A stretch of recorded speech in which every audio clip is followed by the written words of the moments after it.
Hay mga tropa! Ang mga chameleon ay may kakayahan na nakakapagpalit ng kulay ng kanilang balat at katawan dahil sa isang espesyal na uri ng selula sa kanilang balat na tinatawag na chromatophores.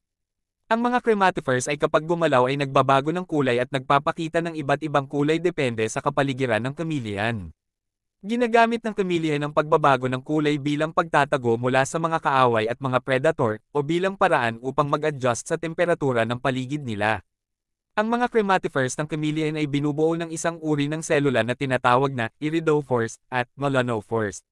Ang mga iridophores ay nagpapakita ng mga liwanag at kulay gamit ang pag-reflect ng liwanag sa iba't ibang angle, samantalang ang mga melanophores ay nagbibigay ng itim na kulay. Ang mga chromatophores ay tinatawag na nanocrystals dahil sa pagkakaroon ng maliliit na kristal na nagpapalaki o nagpapaliit sa pag-reflect ng liwanag, depende sa kapaligiran. Ang mga chromatophores ay natatagpuan sa isang layer ng balat ng chameleon at kontrolado ng mga kimpokrito o sigaw ng utak ng chameleon.